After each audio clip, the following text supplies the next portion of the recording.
It's an important function because teachers are critical for any country that wants to progress.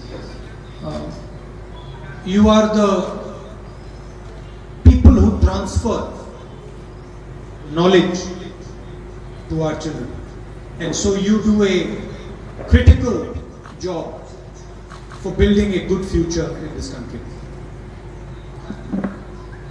We are watching what is going on in the country. At the national level, you see the farmers' agitation. You see the dramatic income disparities. 5 or 6 really rich people, the richest people in the world, and then millions and millions and millions of poor people. And we see a transfer of wealth from the poorest people in India to the richest people in India. We also see a country which unfortunately is unable to provide jobs to its youngsters. Yes, India's teachers are doing a tremendous job. They're informing our children, they're training our children. But what use is that training if those children cannot help in building our country? What use is that training if our children do not have jobs? You understand these things better than me. You see them unfolding, and yet you are positive. You keep working every single day to build a great nation. So I thank you from the bottom of my heart for this job that you are doing. There's also a fashion these days. I see it, and it is embedded in the new education policy. The idea that you can digitize everything, that everything can be done on the internet, that the human touch is not required. And I completely disagree with this idea.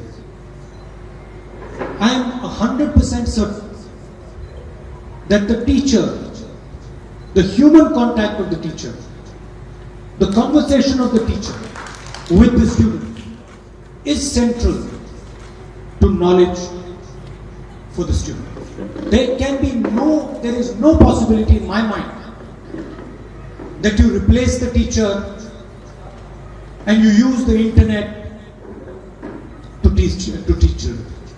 The teacher will always have a role.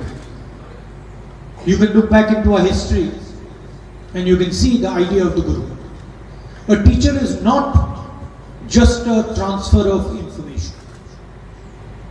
A teacher develops a child, it gives the child information, it gives the child knowledge, but most important, it gives the child wisdom, which no computer can do.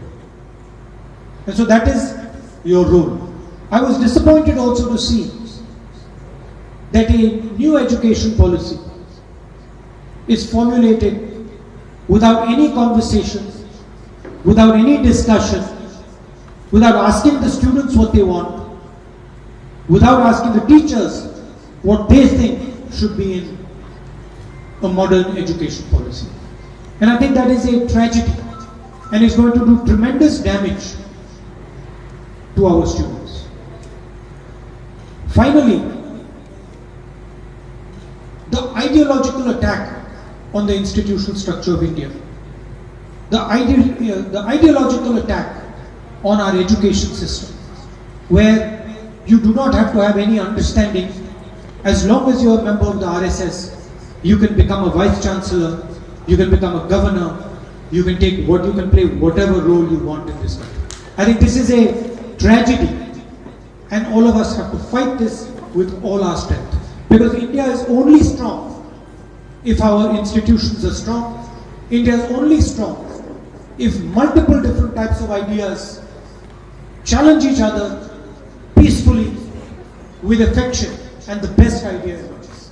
I'm not arguing for an end to the RSS ideology.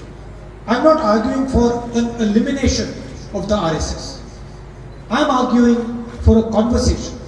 Let us have a conversation. Let us discuss different perspectives. And I am certain that if that discussion happens, then the Congress value system of carrying everybody together, of teaching compassion, love, affection instead of hatred will triumph in this country. Thank you very much. All the best wishes.